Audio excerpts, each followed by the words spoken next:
Alright, first one over place. Place is a boundary state, which means once you tell a dog to get on the bed, they need to get on and stay on the bed until told otherwise. I normally use implied stays, meaning once I tell a dog to do a command, like this place command here, they need to keep doing it until they receive a release word for me. My normal release word is going to be free. So, for the moment I tell my dog place, it needs to go onto that bed, and until I tell it free, it needs to stay on said bed. Now, a little bit more complicated, but as you go on in training, you do want to add in consequences. Right there, I did not ask my dog to get off the bed. It did. I marked it no, corrected, and got back into position. So it's very important with these implied stays that we are steadfast in our rules. Making good choices equals a reward, like staying on the bed, and making bad choices equals no, correction, and follow through. You can always use petting and praising in training as well. But just keep in mind, our training is kind of like a light switch. As soon as you flip on that switch, you tell them place, sit, down, whatever command you are on, that light is turned on until you turn it off. So you have to make sure in training sessions you are following through consistently. Place means place the first time you ask, and if they turn off the lights, aka they get out of the position before you ask that of them, you will correct that behavior. It's important to note that yes, early on you'll use a lot of rewards and there will be probably a decent amount of consequences. The more and more you do training, the more and more the dog's going to understand the language you're speaking. You'll be able to fade away from rewards and consequences as the dog shows understanding. But again, every time a single paw is off that bed, mark it no, correct, and follow through, no matter the situation. Now, it's important to proof training. Three things you're going to work on when you're working with your dog is going to be distance, duration, and distraction. Now, those three Ds, if you will, distance is pretty obvious. Can I step away from my dog and they stay on the bed? Duration is pretty obvious too. How long can they stay on that bed? And lastly, distraction. What can I do around my dog and show it you still need to stay on the bed? Real life distractions like the doorbell can be hard, but we start off with simple things. Now, next we're going to go over really quick a sit stay. Our sit stays are just like place stays. They are implied. When I say sit one time, the dog needs to enter a sit and stay in that position until I give them a release command. If I step away, if I distract the dog, it doesn't matter. Distance, duration, distraction. I need to pay attention to all three and I need to follow through accordingly, making sure to make time to reward and again correct if the dog does break position. It is important to note, as much as the free command is an off switch, if your dog has firm understanding of other commands, I can go directly into another position. We're going to talk about heeling in a little bit, but one very common combination is sit and heel, sit and heel. Another note to have with my sit stays is I correct upwards on the leash for sit, and I'll correct downwards on the leash for the down stays as we get into them here in a second.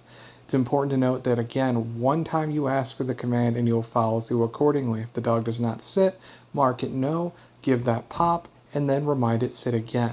Also, if the dog at any point breaks while you're across the room or at a distance, unlike this video on leash, it's very important you take them back to where they started. If they were in a sit in the living room and you went to the kitchen, don't sit them down in the kitchen when they break, take them back to the living room. Just make sure in general that you are very consistent in the commands you are giving. Now, next we're going to go over here is downstay, which is going to look very similar to the last two, because again, our generic stays, place, down, sit, or what we call implied stays, meaning when I tell a dog to do it, they do it until I tell them not to. There is no room for stay in our training. It is implied with the command. Now, one thing I'll note about downstay specific is I'm a huge advocate of giving food to the dog on the ground. I actually didn't mention this during the place section, I apologize, but for place stays, I put the food on the place bed. The reason I put the food between their legs and the reason why I put it on the bed is so that way the dog is getting rewarded for staying in position. It's almost like getting breakfast in bed. The idea is that they're more likely to hold that position and eat the food off the ground rather than the pop out of that sit. But again, I know I'm rinsing, repeating the statement over and over. I mark it no and I correct the dog breaks from position. That little knee I took there is another form of a distraction, trying to show the dog that, hey, you might want me to pet you, I'm going to get on your level, but you still have to hold that position. So again, for sit, down, and for place, implied stays, ask them one time to do it, you can reward them for succeeding, and you must mark it no and correct them for failing.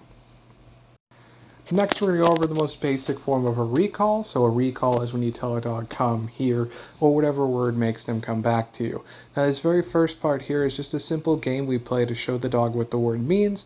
All I'm going to do is throw food out, call the dog back to me, and reward it. The idea behind it is that they get rewarded for coming back after hearing the word, and then over time that word creates more excitement and more value is brought to coming back when called. I also usually put a dog into a sit for these recalls because in a case where the dog's off leash, got out the front door, I want it to come back and stay by my side while I hook up a leash to it.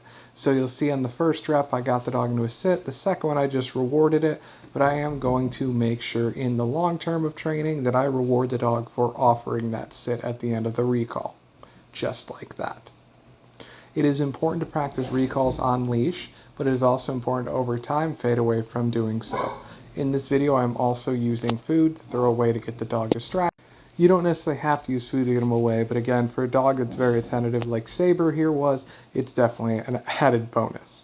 Now, next we're going to go over leash walking with the heel command. Now, Saber's a little bit of an oddity. With most dogs I train them on the left, but this dog was trained on the right. Heeling is my command that means walk with me, follow the leader, and stay in line. So for Saber's heel, she needs to stay on my right side, and the name heel implies that her front leg should be in line with my front leg. She should walk alongside me on a loose leash. It is very, very important when it comes to leash walking that you do not let the dog have a tight leash. You do not let the dog pull ahead of you. In a formal heel, the dog walks by your side and pays attention to what you are doing. Obviously, especially we have to teach the dog, but when it comes to heeling, it means walk with me with purpose. Once a dog has a firm grasp on it and isn't pulling around anymore, we can then evolve to giving the dog what I call decompression walks, where they're walking in a free, turning it on and off. But it's very important early on when you're setting your rules of leash walking that you show the dog to be by your side and attentive like Saber is in this video.